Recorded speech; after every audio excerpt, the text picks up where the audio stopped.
Polda Metro Jaya telah menetapkan Roy Suryo CS menjadi tersangka kasus pencemaran nama baik terkait kasus dugaan ijazah palsu Jokowi.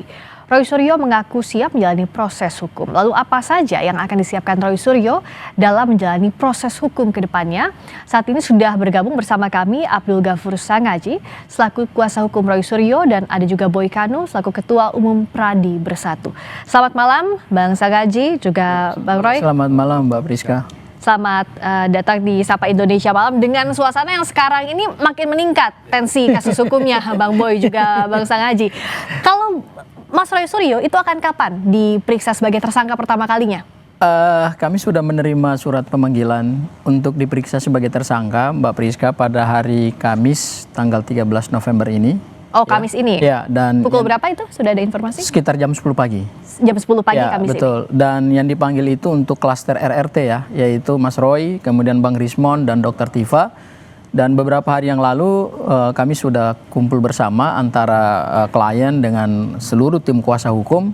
Kami memutuskan yang pertama adalah Mas Roy Suryo CS tentu akan mengikuti proses hukum ini dengan mengedepankan pendekatan yang kooperatif. Jadi tidak ada istilahnya menunda-nunda pemanggilan atau menghalang-halangi proses penyidikan. Apalagi kemarin ada tuduhan Mas Roy Suryo ketika ke Australia ingin melarikan diri seperti itu. Jadi itu sama sekali berita-berita yang tidak tepat.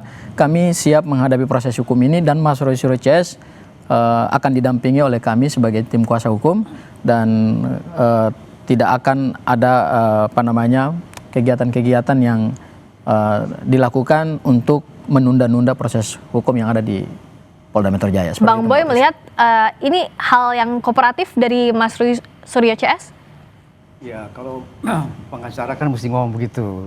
Maksudnya gimana nih? Kliennya pasti akan hadir. Kita berharap bahwa Bang Roy bersama teman-teman sangat kooperatif.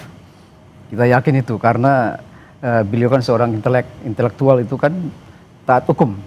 Jadi selama ini beliau mengatakan bahwa apa yang dikerjakan adalah benar dan kita pengen supaya Bang Roy dan teman-teman ini ikuti proses hukum yang ada. Saya pada pendapat dengan Bang Sangaji bahwa jalannya di proses hukumnya.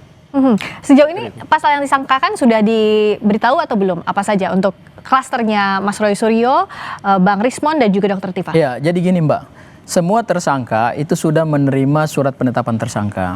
Ya, baik untuk klaster yang 5 tersangka dari TPUA ya. Kemudian untuk klaster yang kedua